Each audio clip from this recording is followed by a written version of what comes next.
is CGTN, China Global Television Network. Now, after a hectic election year, the United States of America has a new president. Donald Trump was sworn into office on Friday and is now faced with leading a country that's been left largely divided after the run-up to the November polls. Among his promises, he's pledged to increase economic growth, be tougher on immigration, and repeal the American Affordable Care Act. But with regards to U.S.-Africa relations, the former businessman has been noticeably quiet. So when it comes to things like the African Growth and Opportunity Act, AGOA, PEPFAR, and general relations with the continent, will Donald Trump take as hard a stance as he has on other issues? Or will America's change of guard in fact work in Africa's favor? I'm Beatrice Marshall. Welcome to Talk Africa.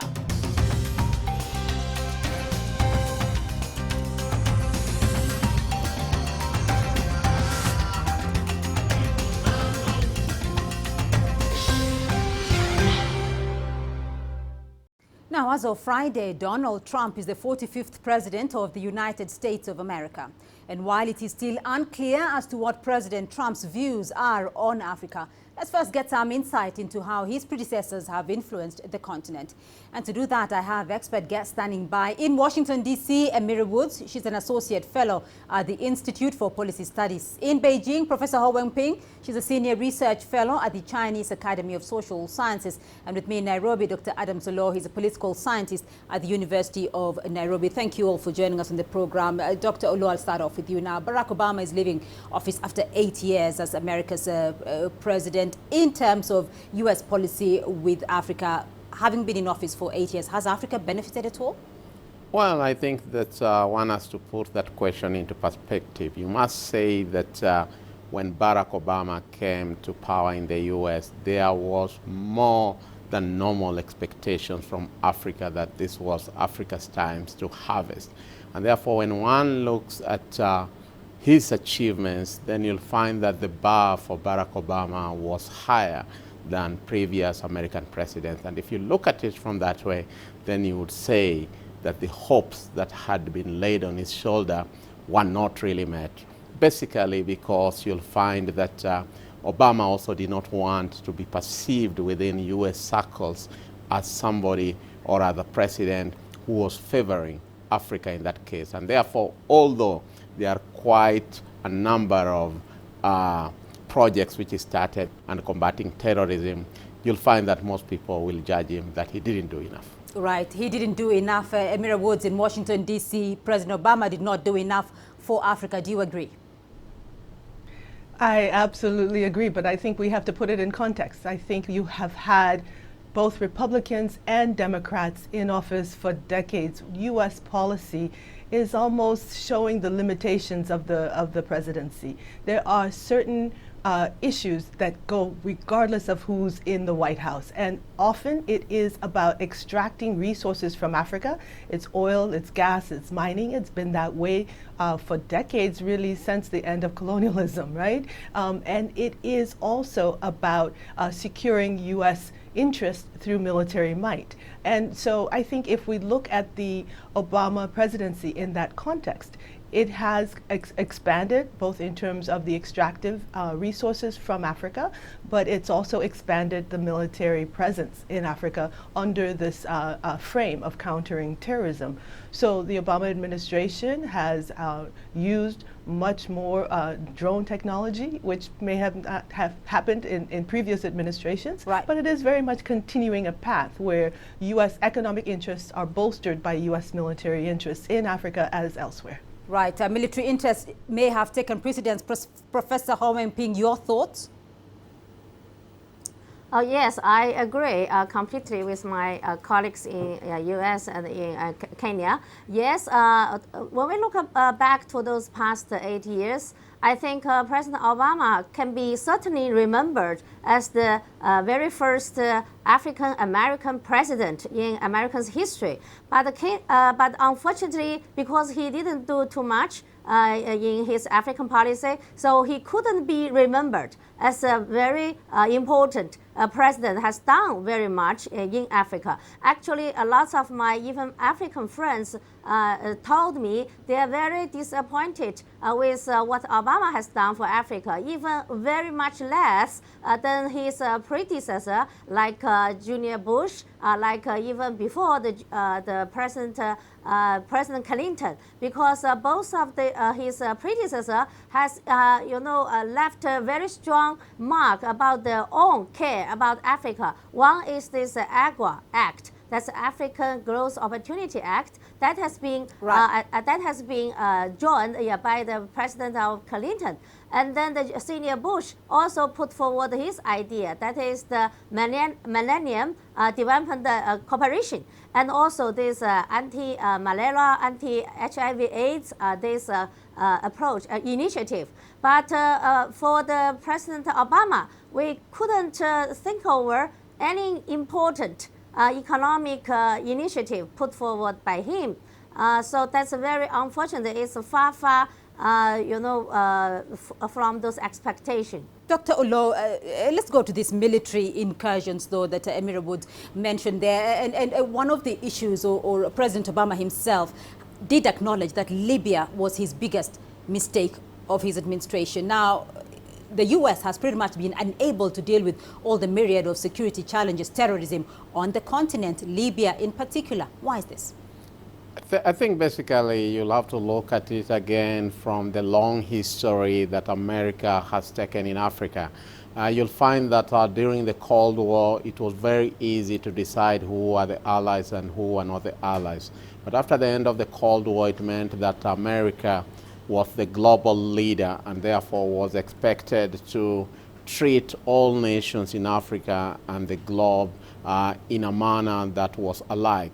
And I think that when you look at specifically in the Libyan case, then you'll find that the American public opinion is usually very, very powerful. And the fact that an American ambassador lost his life, and the fact that later you'll find that terrorist groups such as Boko Haram and Al-Shabaab have not been decimated, then you find that there are American security experts who are basically saying that, was your policy right, or was it worth it to spend all the effort and finances in such efforts at the expense of American national interests? And those are some of the questions that have been coming through this week. Now, questions remain about how incoming U.S. President Donald Trump will handle Africa, a continent he's spoken very little about. So far, there have been a few hints and a bunch of questions, and many suggest a level of skepticism about the current U.S.-Africa strategy and signal possible changes ahead. CGTN's Nick Harper reports now from New York. Donald Trump could be about to reshape U.S. policy towards Africa. The only problem is, no one is completely sure what he's planning. His Twitter account, where so many of his opinions surface, gives some insight.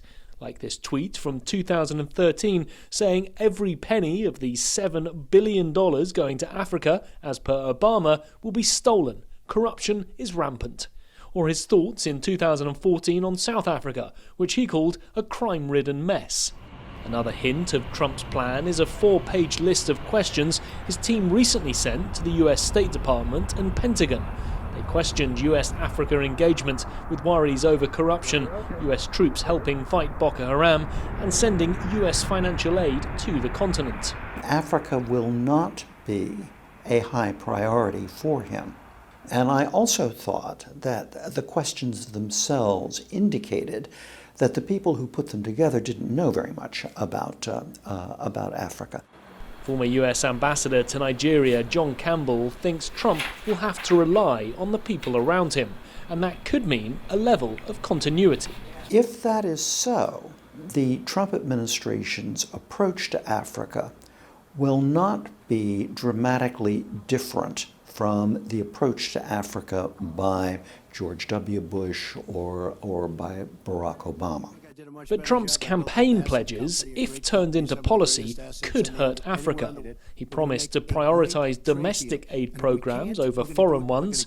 He repeatedly threatened to scrap trade deals, possibly putting the $50 billion African Growth and Opportunity Act, or AGOA, on the chopping block.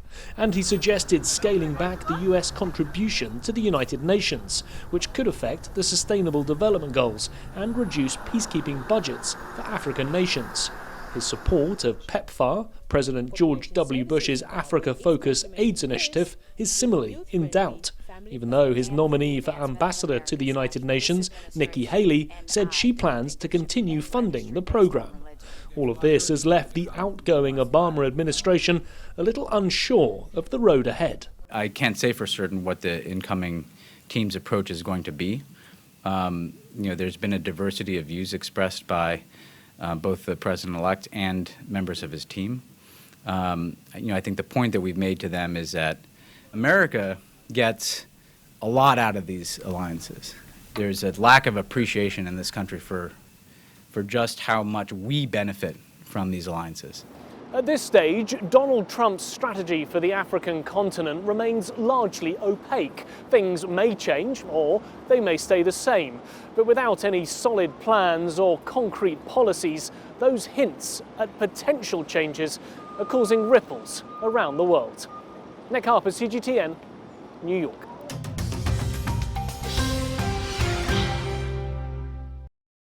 So exit Barack Obama, enter Donald Trump. Emira Woods in Washington, D.C. Is Africa likely to be a high priority at all for Donald Trump? Well, to be quite frank, it's difficult to say. So this is early now in this new presidency, and it is difficult to read the tea leaves as to what they will do. There have been many contradictory efforts already expressed. I think what is clear is that, the infrastructure of the U.S. government, it's 1% of the government that is actually political appointees. So there will be a basic technocratic bureaucracy that remains in place. And many think that this may help balance out what could come from a Trump administration. So it could be that there is continuity, but what we see already is a push that could bring many more sort of transactions, privatization of particularly key essential services in Africa and around the world could be an element that's pushed under a Trump foreign policy. We also understand if we have a nominee to head the State Department that is a former chief executive of ExxonMobil, that there could be further sort of business transactions that are prioritized, especially in the extractive industries in Africa and elsewhere around the world. I think you see also a push to beyond privatization to get rid of regulations. This has come not only in terms of foreign policy, but also domestic policy, getting rid of regulation to kind of keep an eye on businesses and business transactions around the world in the private sector. This seems to be an element both on the domestic and the foreign policy side that this administration, this new administration may advance. And I think that the third area is around militarism, and there we don't quite know. It could be that there is a much more insular Trump approach to military engagement, but then, this Make America Great Again could also mean an expansion of both intelligence and security and military operations. I think some of those are a bit worrisome. Yes, I'd like to get the view here from Dr. Adam Zolo, because as we've heard from Emira's explanation, and as we saw in that clip as well, that we do not know yet what a Trump policy will be on Africa, but he has, or his team has questioned certain issues like humanitarian aid, like the anti-terrorism campaigns in Africa, like trade deals and security issues in Africa. Of course, we're not as optimistic as we were during the Barack Obama years. So what are your thoughts? Basically, one has to look at it from the Trump presidency in total.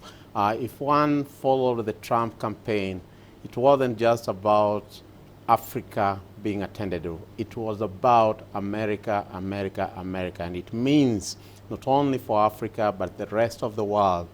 Trump was very clear that during his tenure, American national interests would come first. And to that extent, it clearly shows, especially from his transition team, the kind of questions that they have been asking is that they are preparing ground. Basically, they are asking questions in terms of has the efforts that the U.S., both in terms of financial and human resources that they have targeted Africa with, have there been results? They have been asking, why is it that terrorism is still on the rise? Right. Why is it that corruption is on the rise and we still keep on pumping money and so on? And basically they're asking, is there value for money? I think they are preparing ground for a situation in which Trump will focus more on America and not the world, including Africa. If a focus does shift from the rest of the world or from Africa, though, to the U.S., Professor Howard P., what will be the impact of this? What's your view? Well, yes, even though we haven't seen any those very clear American government's policy under the Trump's presidency, because it's still too early to say.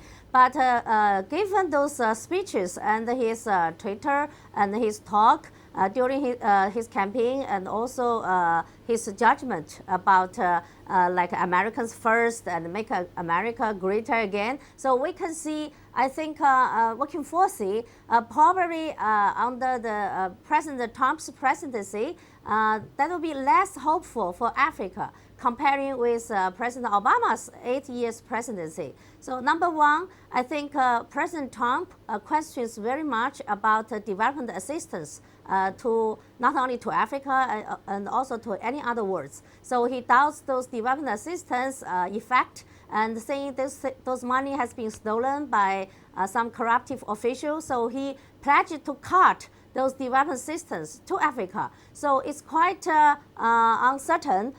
Maybe that will influence quite a number of African countries who relied on those foreign assistance from America. And secondly, I think he now wants to bring those infrastructure projects back to U.S. and bring all those manufactured jobs back to U.S. rather than goes to Africa. So that will be another, I think, that decline from those Americans' investment.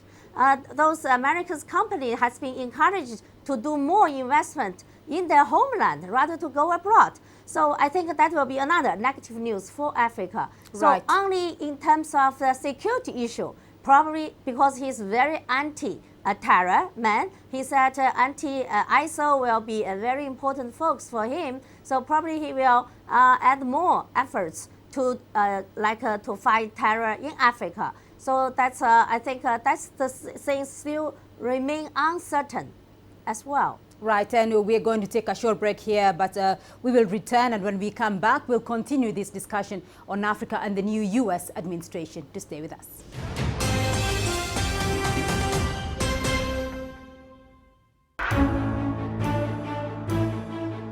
Here is a man representing a country which never was our colonizer. He is doing to us what we expected those who colonized us yesterday to do. It's about moving the African agenda forward together with the Chinese in a win-win situation.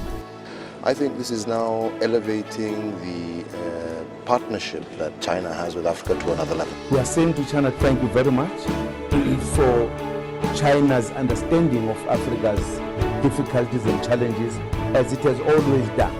We are thankful that the Chinese leadership and the people of China are prepared to be with us, to pull with us under these kind of circumstances.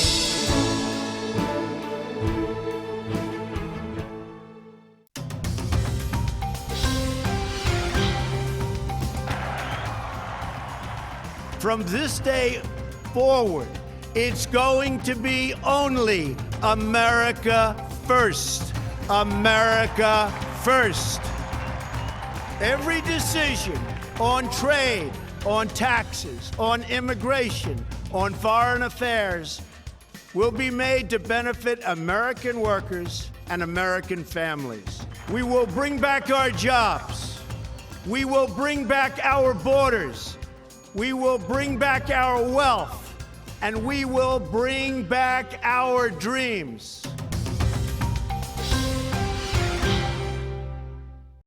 And that was new U.S. President Donald Trump speaking at his inauguration on Friday. Welcome back to Talk Africa. Now, before we continue our discussion on Donald Trump's views on Africa, let's first listen in to what citizens from around the African continent had to say about the new U.S. president. I believe relations with the U.S. will improve with Trump. It has deteriorated during Obama with the rise of ISIL, his support of Qatar, and the chaos after the Arab Spring. Things will be different with Trump. We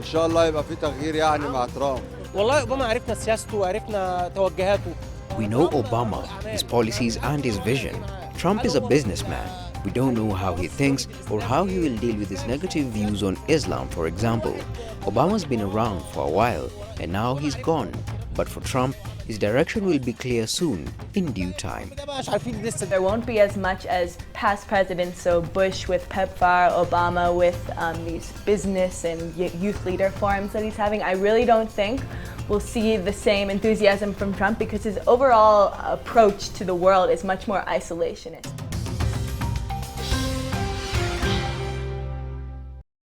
And we continue our discussion now. I still have my expert guest standing by in Washington, D.C., Amira Woods. Amira Woods, she's an associate fellow at the Institute for Policy Studies. In Beijing, Professor Ho Wenping, senior research fellow at the Chinese Academy of Social Sciences. And with me in Nairobi, Dr. Adam Solo, political scientist at the University of Nairobi. Dr. Olo, to you first, though. If the U.S. focus, or Donald Trump's focus, does not involve Africa at all, would this be a bad thing at all for Africa? Would this be positive or a negative?